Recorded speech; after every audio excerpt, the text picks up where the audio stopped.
Hello there. Well, I hope that you enjoy everything you see in this railway centre, for you know it has brought back great memories to me. Of course, I was 40 years a railwayman, and why shouldn't I have memories? But did you know that two of the longest narrow gauge railways in the whole of the British Isles started from this city one time? They were called the County Donegal Railways and the Swilly. And although there were only 3 foot between the rails, that's why they were called narrow gauge, between them they covered 225 miles.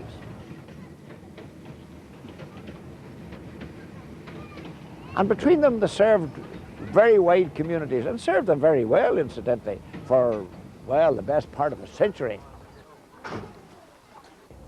They carried everybody and anybody, peers to paupers and parsons and priests and nuns and nobodies and tinkers and tailors and soldiers and sailors, everybody that would like to come. And of course plenty of cattle and freight and all sorts of things as well. And you know, what would those people have done without the railways? But if it hadn't been for the railways, half of them would never have been outside their own town land. Just think, what would America have done without the hundreds and thousands of people who came from all around these areas here and sailed from Foyle to that wonderful land beyond the wave?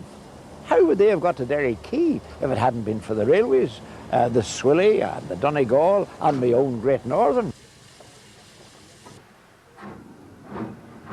And the seasonal labourers that went over to Glasgow on the nightly boat from here, the Scotch harvesters and the pretty hookers as they called them, and of course hundreds and hundreds of cattle that went over with them.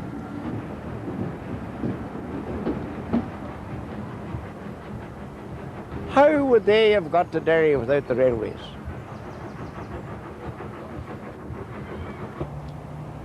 The town of Buncrana in the summertime was Derry by the sea, and everybody and anybody, young and old, who could raise a bob or a tanner, for it was Buncrana and back for a bob, used to go down there for a dip or a paddle, either at Buncrana itself or at Foyle.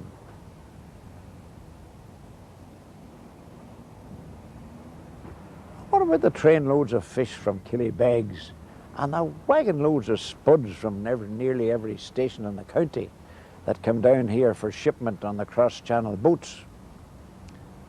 Do you know what I'm going to tell you? Half of the fish and chip suppers over there must have started in the railways over here.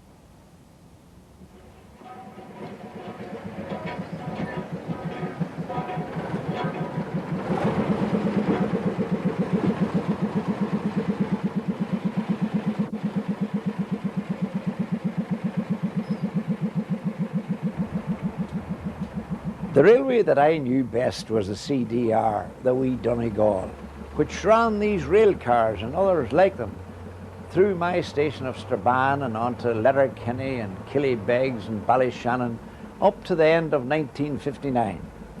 And you know, the employees were a great bunch. Of course they were more or less a family, they were more or less related to each other.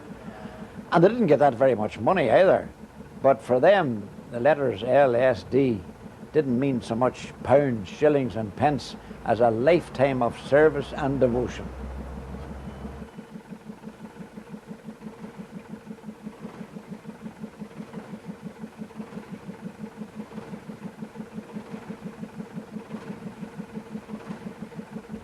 Now, these rail cars were very convenient.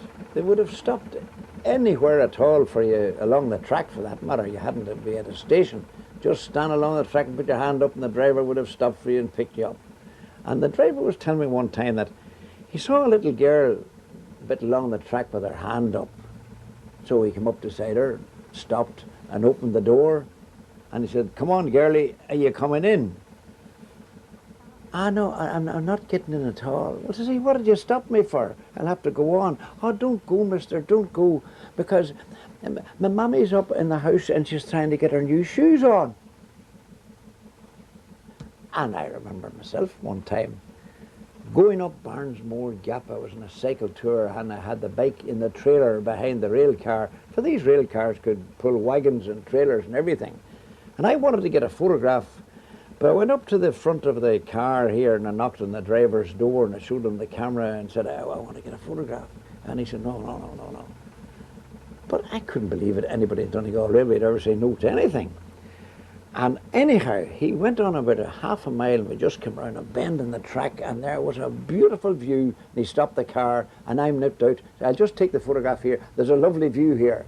Oh, he says, don't take it here. There's a far better view up the top of the hill there. See, go on up. There's a rock about 150 feet up there. You get a great view there, all over Barnesmore Gap and the lakes and everything. Gorgeous. Aye, says I. And by the time that I come down, you and my bicycle will be away out of the road. Not at all, man, dear, said he. Sure, I'll wait for you. And he did. And I got the photograph. But sure, that was the sort of decent, neighbourly action that you'd expect from a Donegal railway man.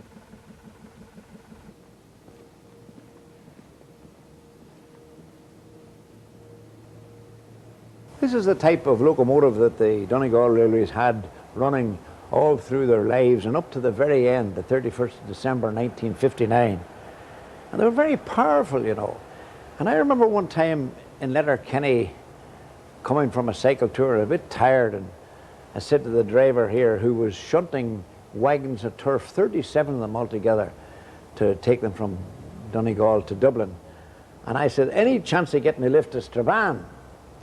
Well, to see if you can handle a shovel, come on, you can work your passage. So, I got in and got the shovel and started doing fireman.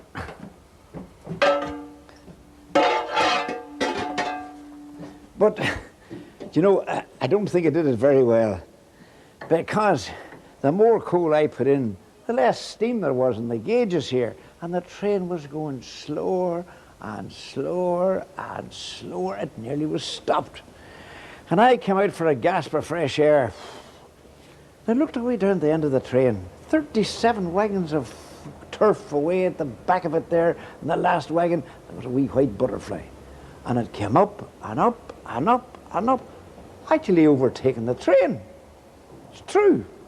And then it rested on the side of the engine here for a while, but just only for a wee while, for it flew away on its own.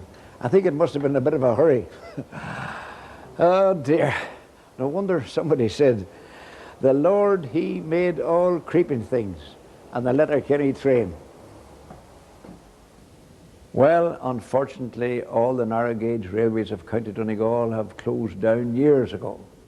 The Swilly on the 8th of August 1953, when driver Bob Turner drove the last of the big steam engines in a Pennyburn shed, closed down and said, that's the end of the line.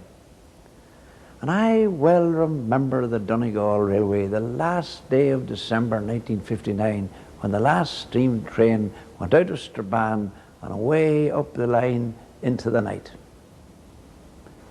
But there's lots more about railways that you could find about here. So enjoy your visit.